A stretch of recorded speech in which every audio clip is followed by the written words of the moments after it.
You're listening to Discography Discussion, episode 241, Nile. Hosted by Dan Terry. And John just started crying, screaming, "No, I am the walrus." And Joseph Wren. I sat through the whole thing, and it just got worse and worse and less funny as it went on, because it tried so hard to convince me that it was real, even though the guy doing the voice wasn't really George Harrison. Presented by discussmetal.com. And if you line your sarcophagus with hundreds of dollars worth of RGB lighting, then you are ready for this episode of Discography Discussion. I am Joe. That is Dan.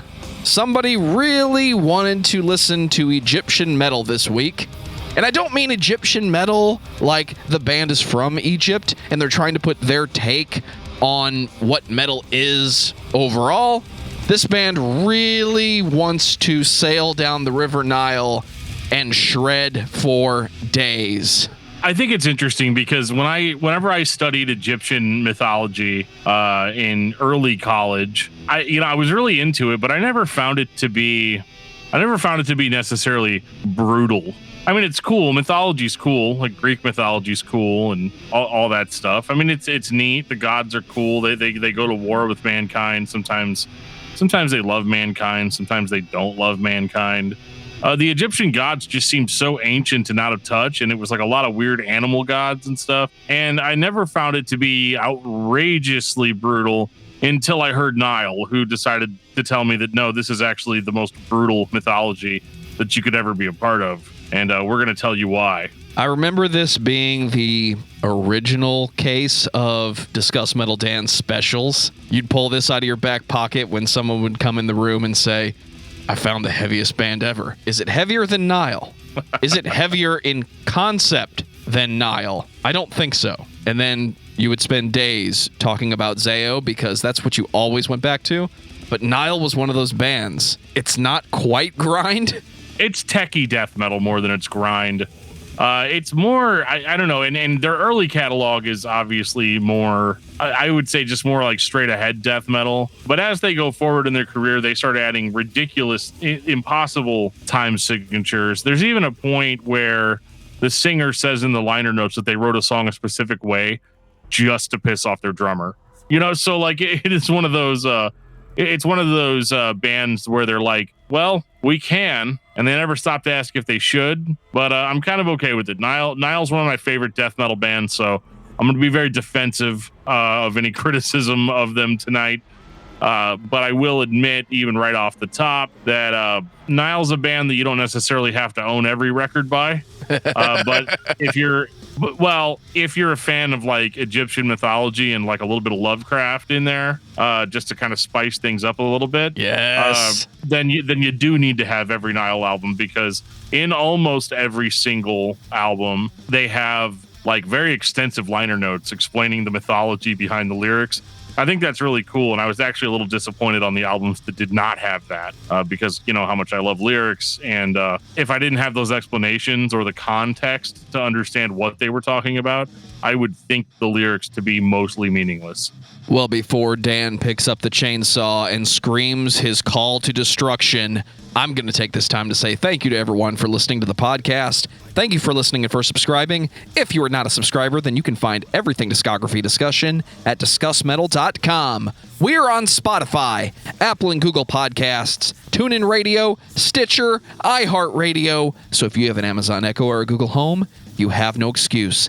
Ask it to play the latest episode of the Discography Discussion podcast, and it will. We're also on Facebook and on Twitter at Discuss Metal. Be sure to like, favorite, and subscribe. It really helps us out. It lets us know you're listening, and now Dan is going to tell us all about 5-star reviews. Well, we love 5-star reviews here on Discography Discussion. We love them so much that we read them on the show for you guys.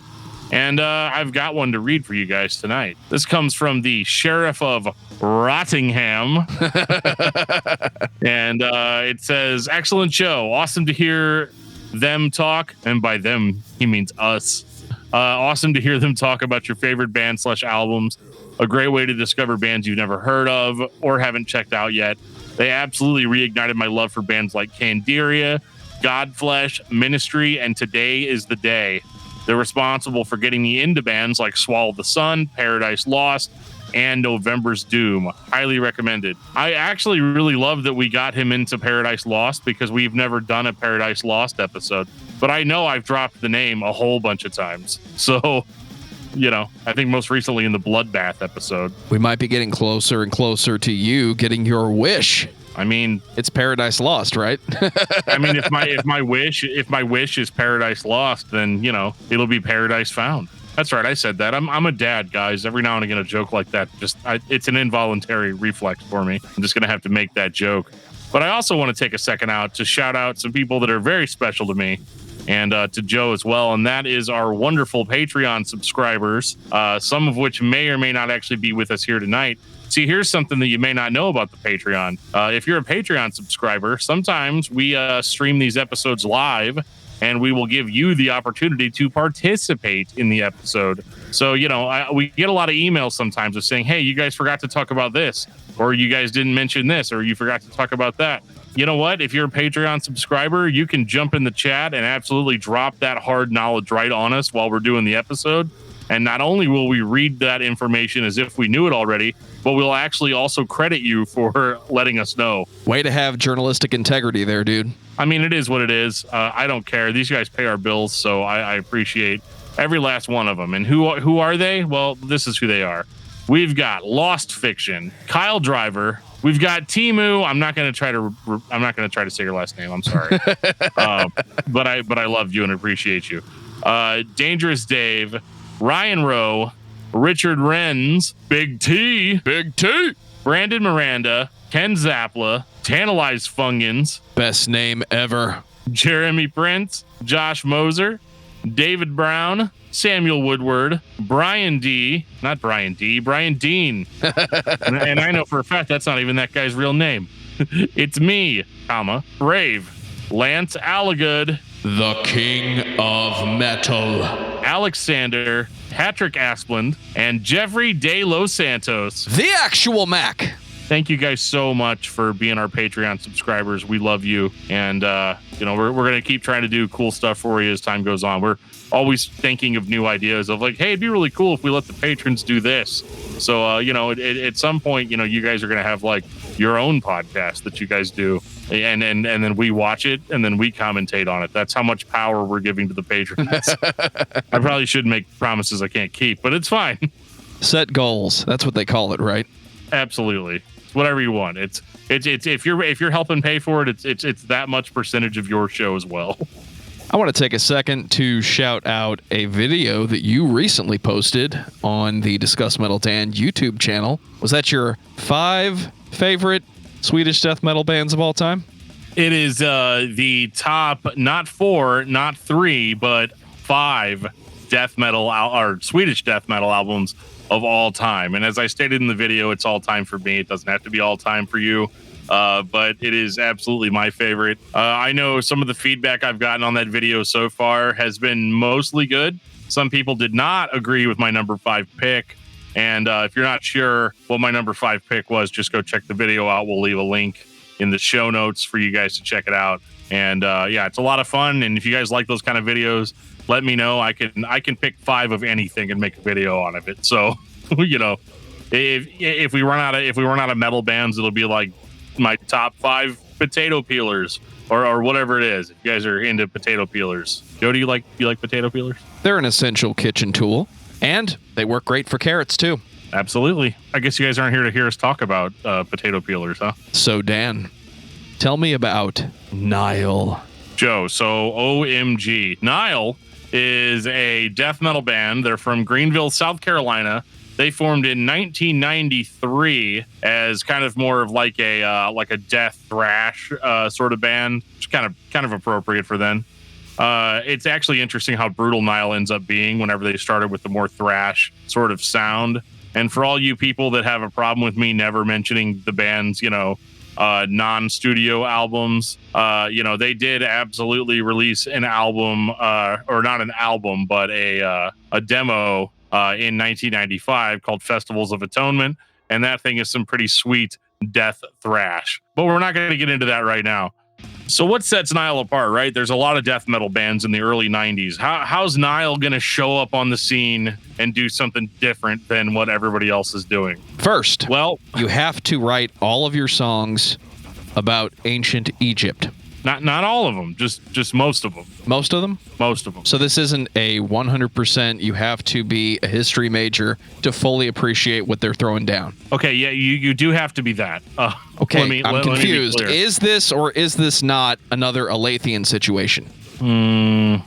I would say that it is an Alathian situation, in the sense that you kind of have to like really spend some time getting the context to make these songs more brutal. But luckily, our best friend in the entire world, Carl Sanders, he's going to give us all of that context that we need in the liner notes of each album, because he's just that nice of a guy. And I think he really, really loves studying ancient civilizations, and also throwing a lot of humor into it, as we will certainly get to with a very particular album title later on. But I do think that Nile was interesting because, number one, I don't know what tuning they're using. I don't know if you can help me with that, Joe. I'm not a guitar head at all, but these guys are one of the most down-tuned bands I've heard, yet they don't sound like total mud. They actually have very good production value for this type of music. And the guitars and drums punch really, really, really, really hard. And then you've got those just completely inhuman vocals over the top of it. I might be wrong,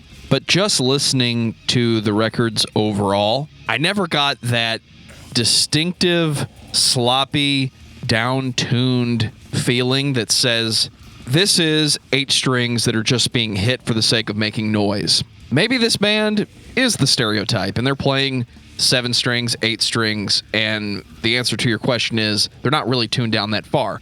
But the vibe I get is the late 90s, early 2000s virtuoso who is not focusing on how many strings they have, but how low can they tune and how effectively can they play those sweeping pick pieces. So without doing any research, it doesn't sound to me like a band who is adding strings to be heavy. It just sounds like a band that's tuned down. They're probably in B or A at the lowest.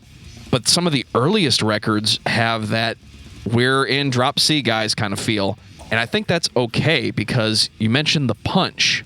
The records have attention to detail, attention to atmosphere and soundscape. It doesn't sound like it was produced in-house. It sounds like they paid someone to make it sound as good as it possibly can. The only downside at times is those death metal vocals. That growl sometimes sounds like it came from the late 80s, like there's no effort put into it, but it's there for its purpose. We've talked about death metal a lot on this show. Sometimes you just got to do the damn thing.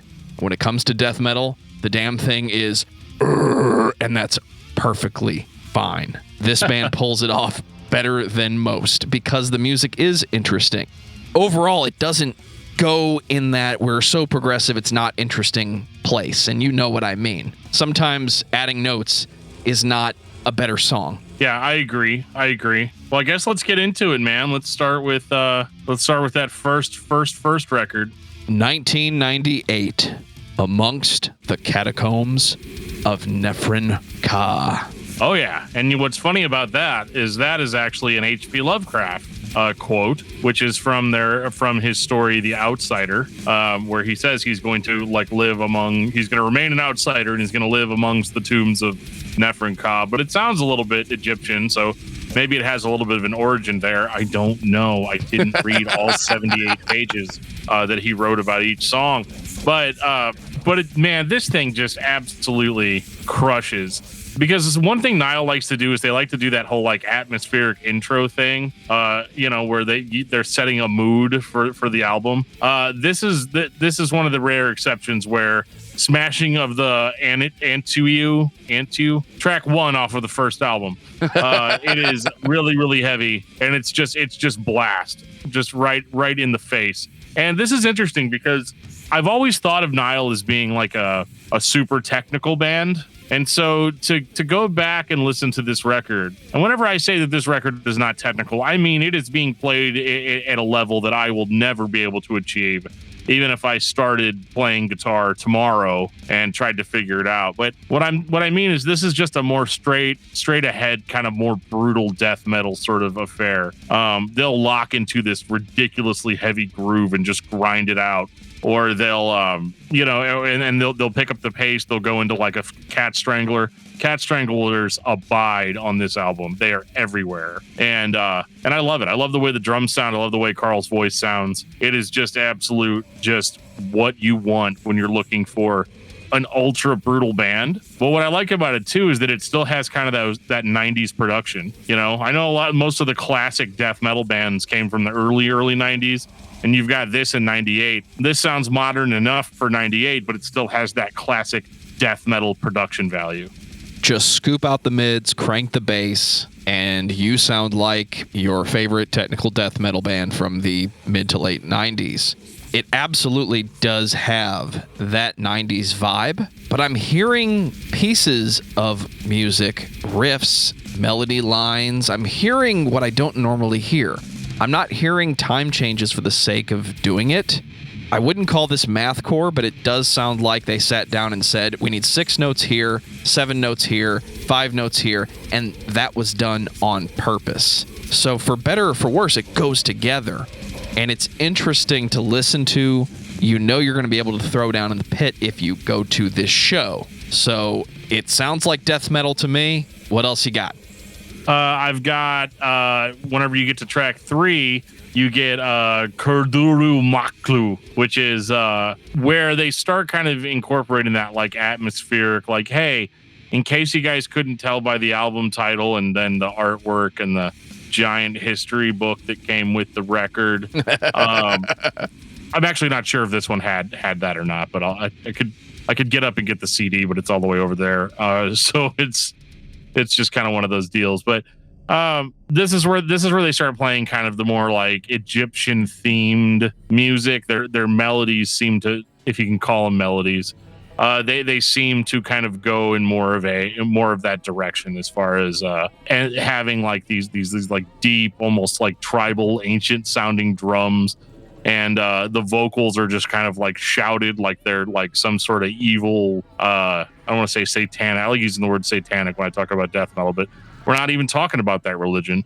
We're talking about something totally different. And I don't know, they're very atmospheric. They sound very Egyptian, for lack of a better term. And I'm sure whatever my perception of what Egyptian sounds like is some sort of generic version.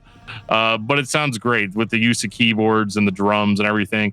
It's really cool. They put a lot of thought into this, even on the first record, of keeping the theme consistent throughout. So when you really break it down to brass tacks, you have a super heavy, proficient death metal band that has these cool like Egyptian sounding atmospheric pieces thrown in. It's a nice package. It goes down really, really well.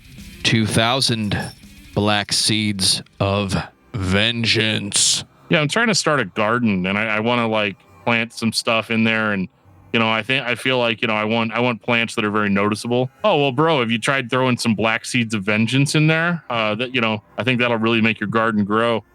So this is probably my least favorite album by Nile, and I don't have a really great reason for saying that, because I mean, cosmetically it's the same album as the last one.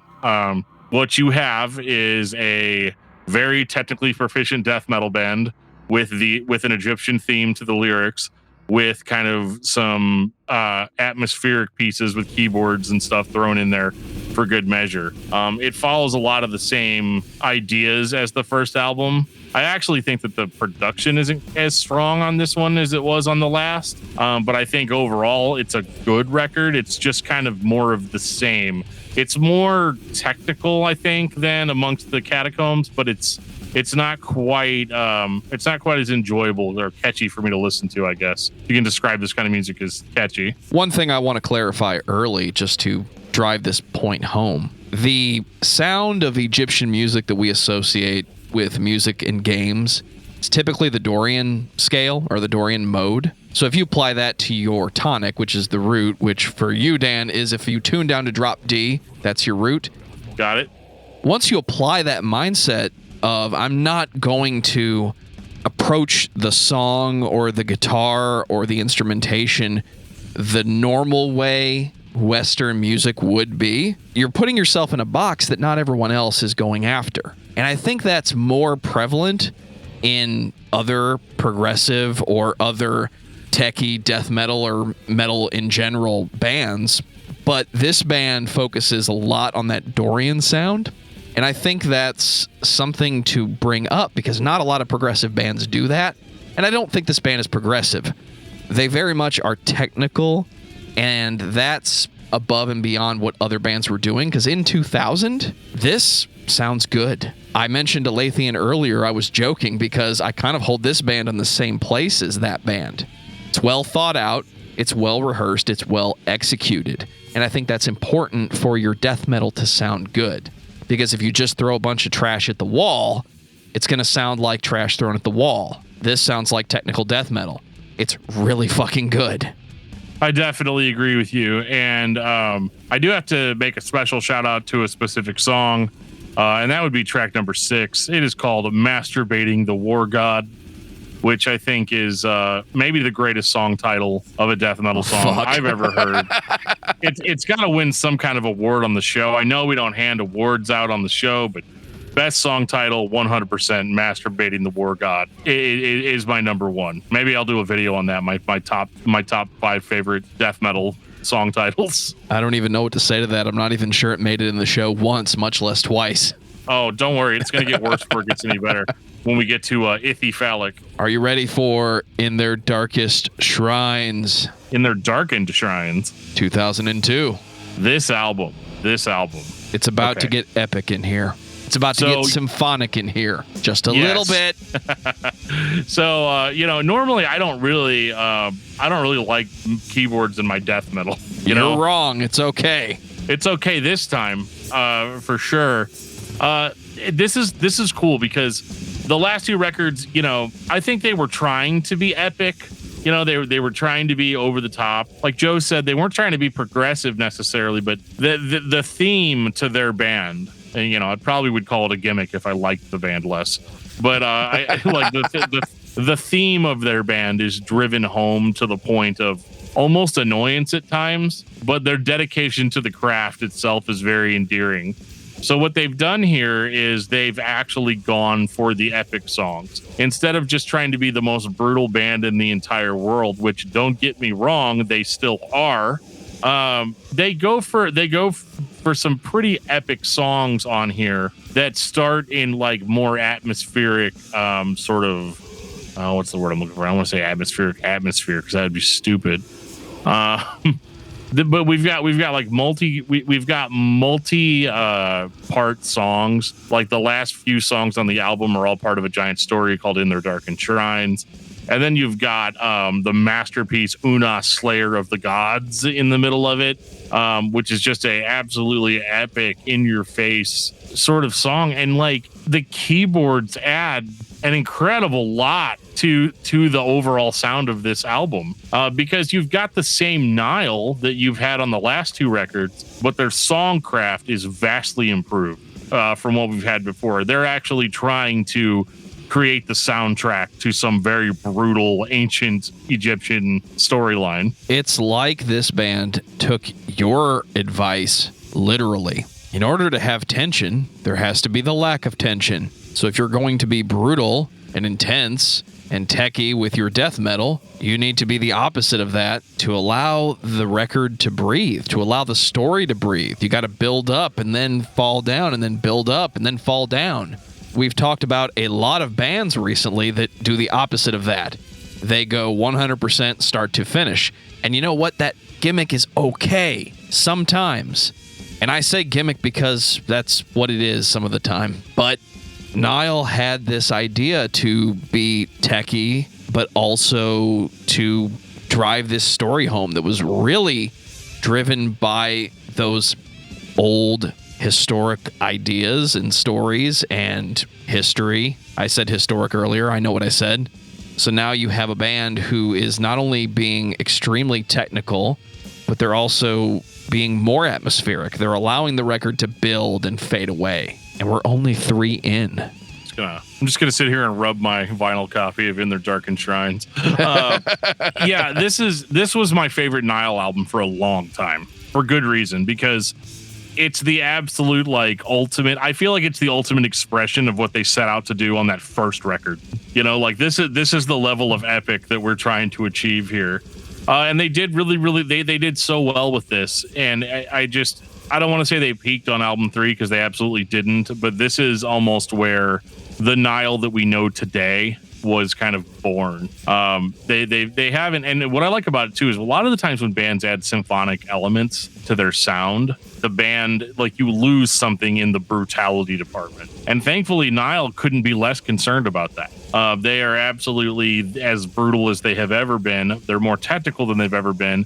And they're able to create a record that tells awesome, epic stories without being a prog band. 2005, Annihilation of the Wicked. Oh my God. Okay. Annihilation of the Wicked is probably my favorite Nile album. Yeah, you'll love how I said the last one was my favorite for a long time, you know, until the new one came out. That's exactly the type of fandom that bands want, you know, every time. Annihilation of the Wicked is faster, it's more brutal, it's less keyboardy, less epic than In Their Darkened Shrines, but this is where the band eschews the epic feel for a almost ridiculous level of technicality. This is where they really shine. Cast Down the Heretic. I know it's not the opener. There's Dusk Falls on the Temple of the Serpent Head or something.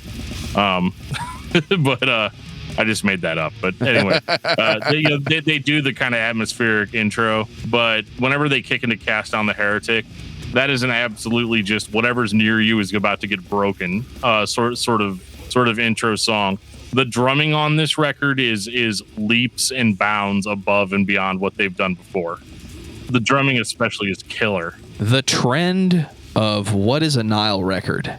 The album usually begins with something old sounding, some ancient stringed instrument that's playing a melody that gets you in that mindset. You've had this mindset before. I always like to point to Stargate as the definitive You're in Egypt Now movie, because as soon as they go through that giant circle in the wall, you're in ancient Egypt. It's kind of the plot of the movie, right? Everything you see, everything you hear, it kind of points in that direction. And Nile does that too at the start of every record. They very subtly remind you that you're listening to Nile. Then they get brutal as hell and remind you that you're listening to Nile. Yeah, I mean, if you're not already dead after Cast Down the Heretic, you were never alive to begin with. And then Sacrifice unto Sebek after that is just... It starts off with this like slow, almost groove, and it just kind of plays with you until it goes right for the throat. My other favorite song on this record is Lashed to the Slave Stick, because number one, that's probably the number 2 best song title for a death metal song. But this is like almost as close to Nile actually being melodic, you know.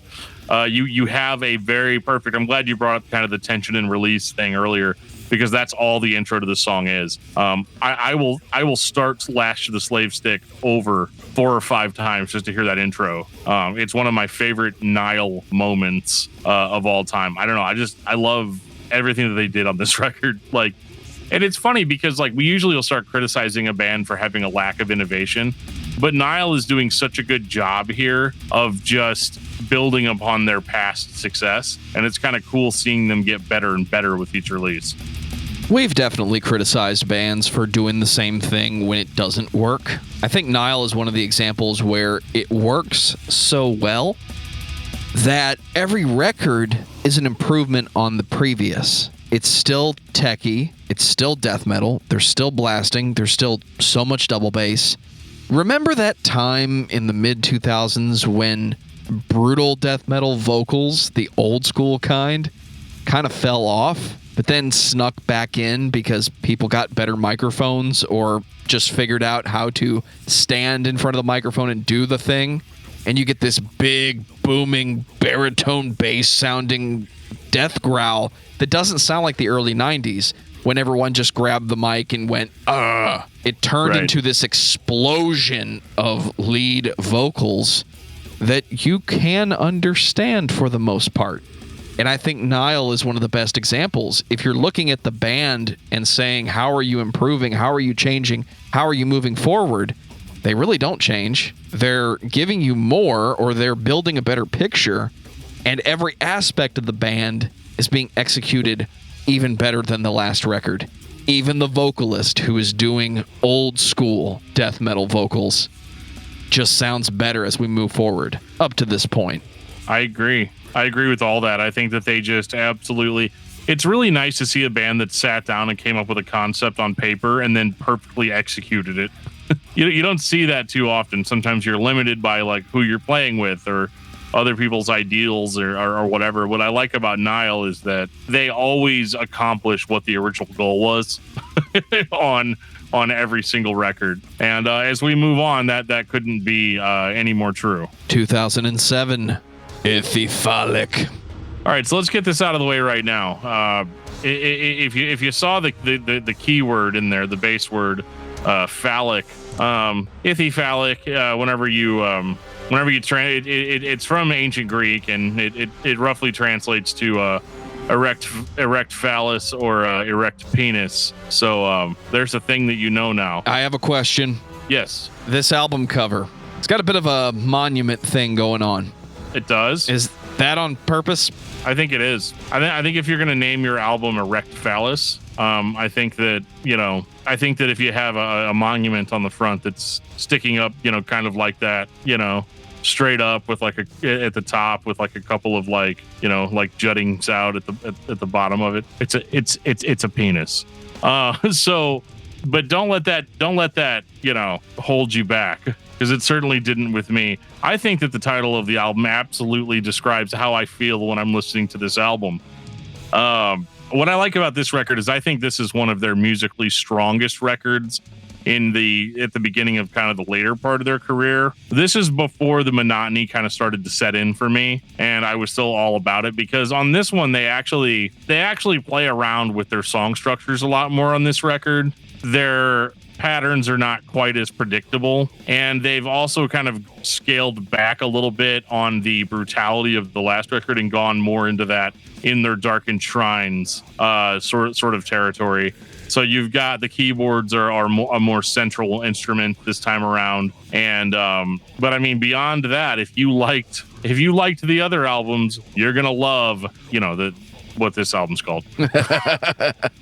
Keeping in mind that these records came out years apart, this week was a bit of a disservice for this album. I'm listening to the band, the quality's going up, the sound is going up, everything is going up. Then Ithyphalic happens, and it's like we backed off just a little bit. And here we are again, it's 2007. I could say that thing about everyone changed their mind about what a record was supposed to sound like because MP3s were a thing. This one just sounds a little bit more dry. Might have been on purpose. Might have been the need or choice to go back to the older sound and not be so symphonic. But then those keyboards kick in, and it's just as symphonic. So I don't know why this record doesn't have the same quality of death metal, but I don't hate the record either. It's still Nile, and I could see a super fan being excited to get that older sound. You're not listening to the really well-produced band. You're listening to the band that has been well-produced, challenge themselves to be old school. And it's just that much old school. I think you're still in at this point.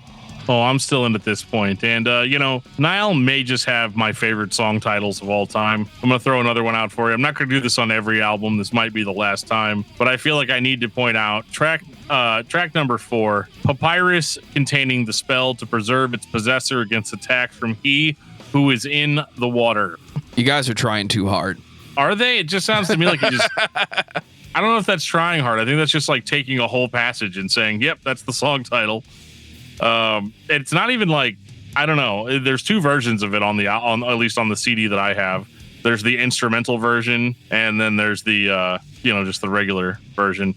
And I actually prefer the instrumental version because like I like throwing that on whenever I'm like cleaning my house, and it makes me just want to throw everything away, which is perfect. I guess hopefully I don't throw away the papyrus containing the spell, and all that. But Ithyphallic is a great record, and I think that it's probably, in my opinion, I know this is gonna like probably piss a bunch of people off, but welcome to this show. Yeah, I think this is the last truly great Nile album, and as we go forward, I don't necessarily think that things change, but they kind of don't change in kind of a bad way.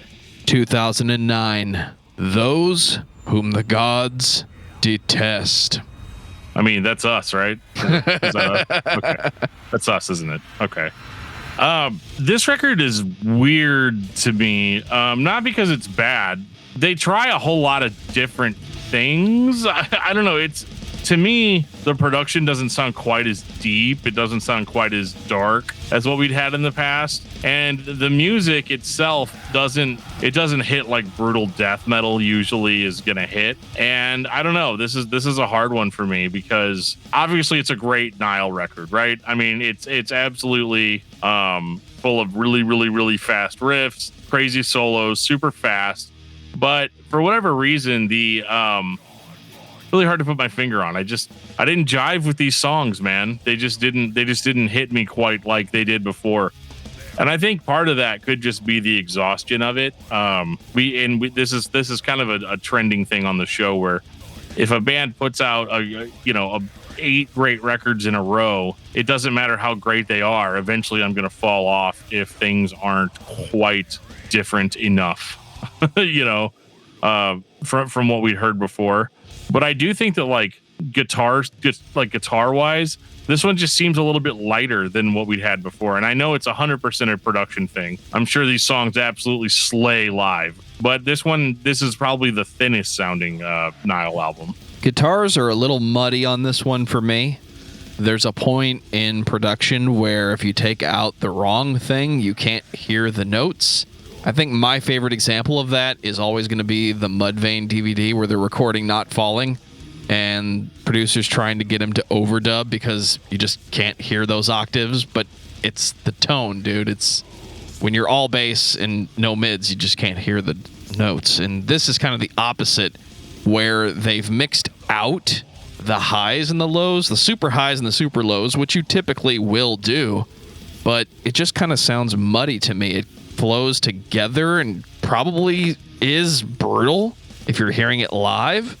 I think the idea is there, but cosmetically, it sounds like they were giving more attention to the vocals and the drums on this one. There's some weird patterns and weird percussive decisions that just sound like, hey guys, let's try something on this song, instead of we thought it through, we wrote it down, and this is the best sounding riff for this song or the best sounding beat for this song. I know I'm talking about beats on a death metal band. It's all about the blast. This one is just weird to me, and maybe that's the point. But when you're listening to these records in rapid succession throughout the week, this is the part where you start to step away and say, I've got the point, guys. I've got it. Keep doing the thing or stop. And that's unfair, because when this album came out, it was probably brutal enough and it sounded fine. I think it did too, and it is worth noting too that the vocal delivery is very much switched up here. We've got more of like that thrash yell. He's kind of yelling. He still does the deep Egyptian death metal thing, sure, but he also does a lot of like just shouting. I don't know if this was easier on his voice or if he was just trying to change it up because he knew that years later a couple a-holes on the internet were going to be like, I just feel like it all, sounds the same and it's starting to drag, So maybe he was trying to future-proof it or just wanted to do something different. And I actually kind of like the vocal delivery. I like the vocal change.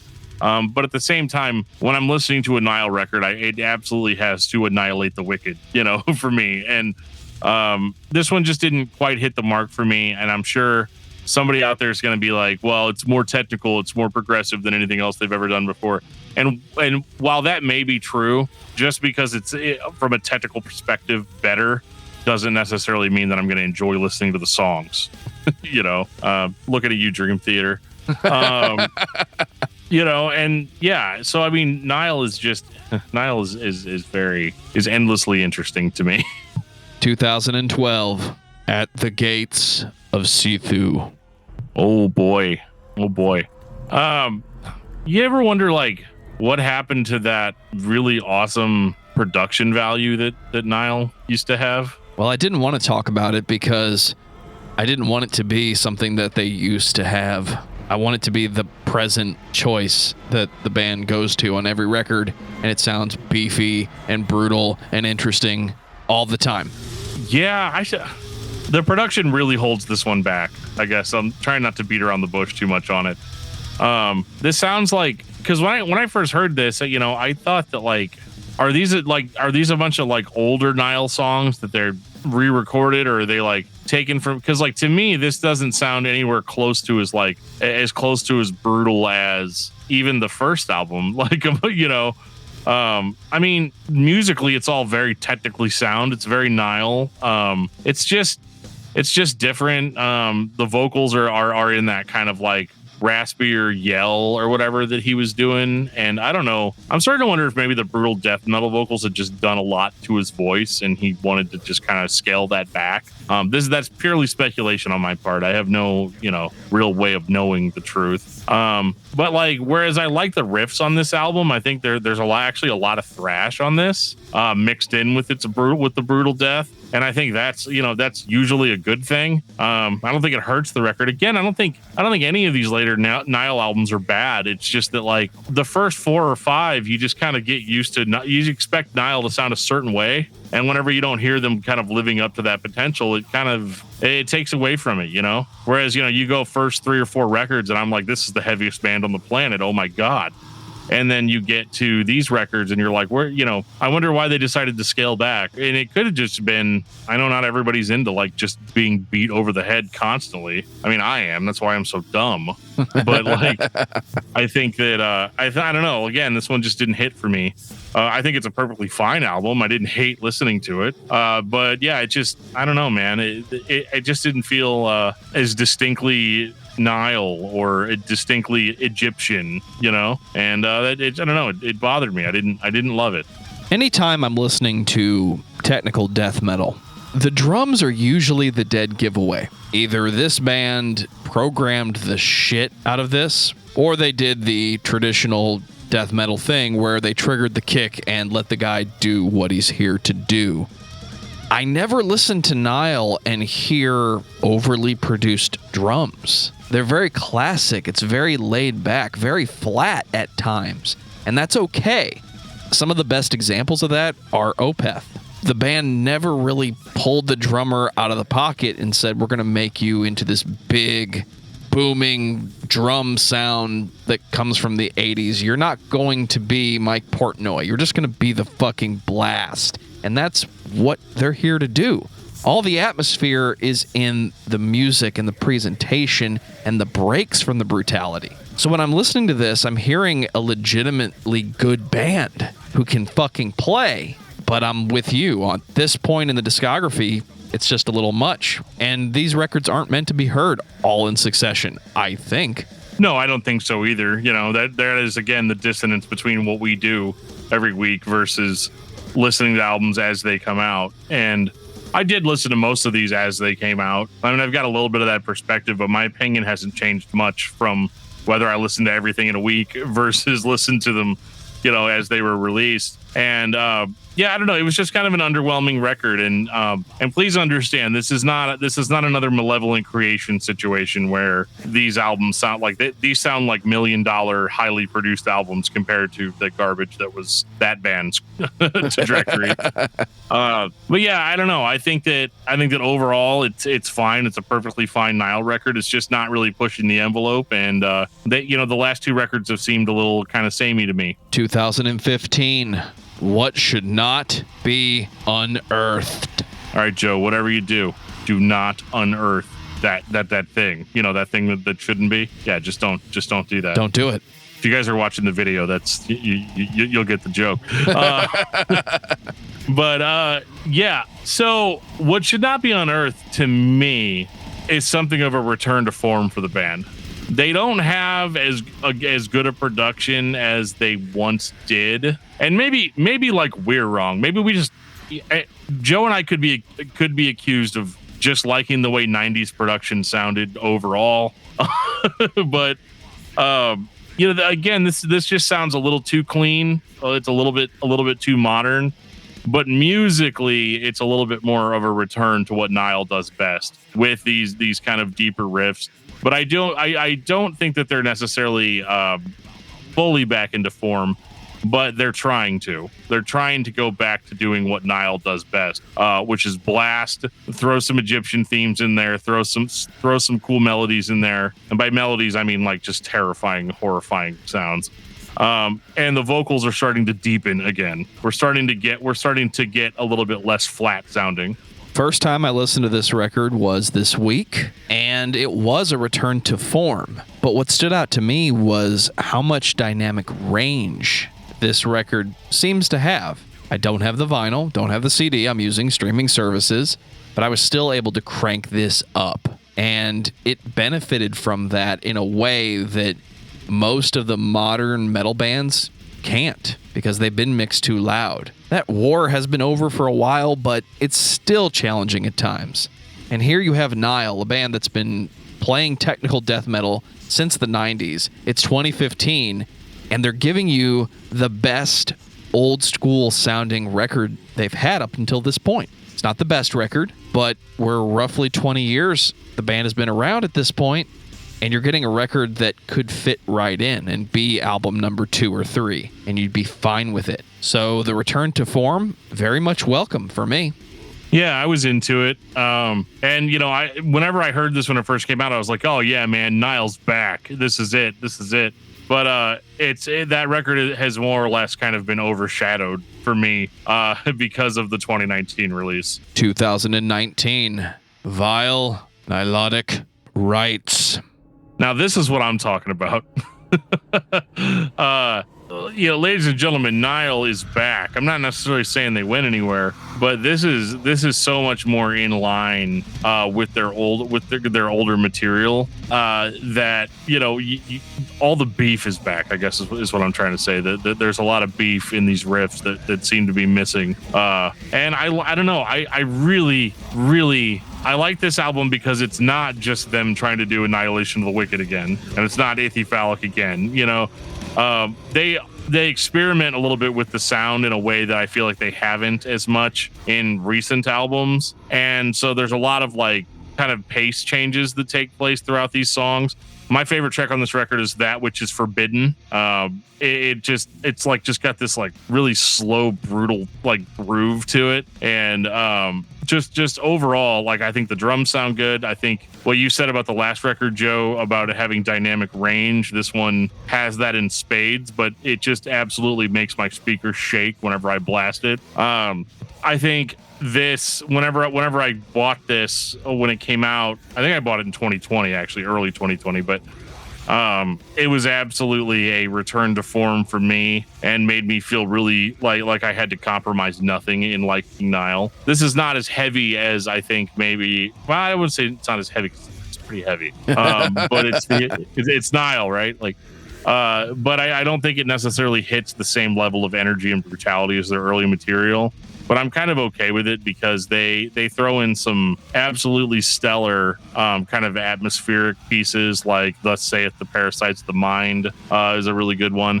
I feel like they're accomplishing their goal again of having that epic sort of Egyptian-themed death metal sound. And it's more apparent, it's up front this time around. And it's more classic Nile than we've had in a little while. I have to pick on this record for one thing and one thing only. If you say drums, I'm out. Whenever they put this record together, they very clearly understood that the sample they were choosing for that gong on the first track is the exact same sample that Metallica used for Whom the Bell Tolls. I mean, fair enough. It is a blatant copy, and I know it's just a sound that exists in a library somewhere. You probably didn't even have to pay for it. My point is, just pick another sound, guys. Don't try to trick me into thinking that I'm listening to death metal Metallica. I don't think they were trying to do that. I'm just picking on them for the sake of it. If Josh was here, he'd be very upset that they stole that because, you know, it belongs to Metallica now, right?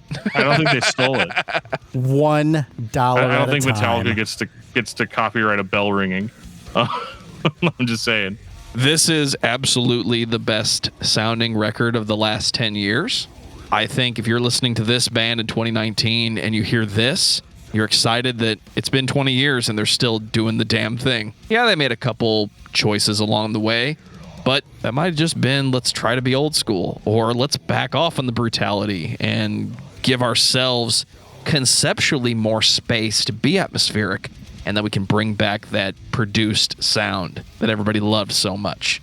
I think the songs are the most interesting on this record because they've built this technical death metal sound for the past 20 years.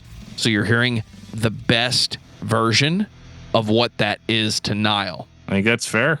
I don't have anything to add to it. We're so used to arguing with each other, but like sometimes when a band is just good, there's not a whole lot to say. Like we tried our best to like nitpick the band as much as we could on this episode, but like even the albums that we said weren't, you know, super amazing, it's only because like it's a 9 out of 10 compared to a record that's an 11, right? Like, and I feel like that, you know, our nitpicks were just that. I mean, Nile is just really, really, really good at doing what Nile does.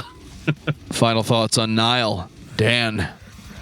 Yeah, I mean, yeah, like I just said, this band is just a good band. Like if you're looking for something to nitpick or something you don't like, as long as you're on board with what Nile is doing, you're going to enjoy pretty much all of these records to a certain degree. You might like some more than others because that's just the way things are. Certain records will stick with you better than other ones will. But Nile overall has created an amazing body of work that I think will stand the test of time. And if you're new to death metal or you're new to technical death metal, Nile's a great place to start because if you like what they're doing, there's a whole bunch of other bands out there that are doing similar things. Maybe not with the Egyptian theme, but they're doing similar things. And so I'm going to say that they are a great gateway into technical death metal without calling them a gateway band because you still have to like, you know, be able to handle, you know, this kind of music. But yeah, Nile is, I could go on and on about Nile, and I'll just say this. If you haven't checked them out, check them out. They offer an experience that nobody else really offers, and they're some of the most technically proficient players. I know a lot of different people have been in the band over the years, and we didn't go over the lineup changes and all of that because it was very numerous. But I would say for a band that's had as many lineup changes as Nile has had, they are amazingly consistent throughout. I think Nile is one of the most interesting technical death metal bands that you can listen to. I think there is a group of fans, try as they might, they can't get what Alathian is putting down. If you are that fan, Nile might be the band to get you past that hurdle so you can fully enjoy and appreciate mathematical decisions in non-math core music. This band is straight technical death metal, late 90s through the late 2010s. We're still going. We're still being technical. We are still being brutal. We made all the decisions along the way. We built, we released. Everything's fine now. I don't think there's a better band you could be listening to if you've never really listened to technical death metal. And I think they're one of the best bands you should be listening to if you've never listened to this band. So listen to Nile. Dan, what's your album of the week? Oh, man. My album of the week, definitely going to have to be Focused by Cynic. Oh, my God. Oh, my God. What a great record. For me, it's Nuclear Nanosecond by Tyrant of Death. Love it. You're really taking those streaming service recommendations seriously. Absolutely. You're like, well, how am I going to know if I don't listen to it?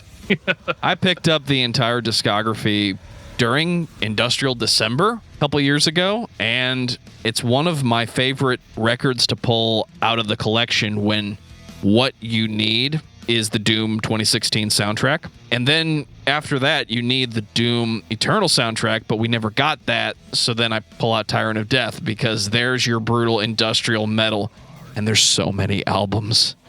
Love it. Take us out, DFT.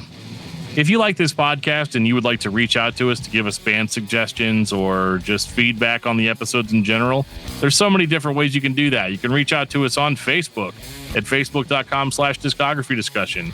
You can send us a tweet at discussmetal. You can find us on Instagram also at discussmetal, or you can send us an email at danandjoeshow@gmail.com. If you would like to get a Discography Discussion t-shirt, there will be a link in the show notes that'll take you to our Teespring store. There's more than just shirts on there. There's all kinds of neat stuff. Definitely go check that out if you want to support the podcast. And speaking of supporting the podcast, make sure you guys check out our Patreon if you're feeling so inclined. What we're doing actually tonight with this episode is we're streaming it to our Patreon subscribers in a secret room that only they can access. And if you want to access that secret room, kind of like in a pyramid, you can do that if you sign up for our Patreon. So check that out, patreon.com/discussmetal. We have the sweetest of perks. And on that note, this has been episode 241 of Discography Discussion. Thank you for listening. You can like us on Facebook and follow us on Twitter at discussmetal. Subscribe to our podcast everywhere you listen to podcasts, including Google Play, Apple Podcasts, and Stitcher. Visit discussmetal.com for all things discography discussion, and please send questions and comments to danandjoeshow@gmail.com. If you are not a patron, you can become one at patreon.com/discussmetal. We have some sweet perks. Hey, Joe, can I have some money? $1 a month gets you into that exclusive album review feed.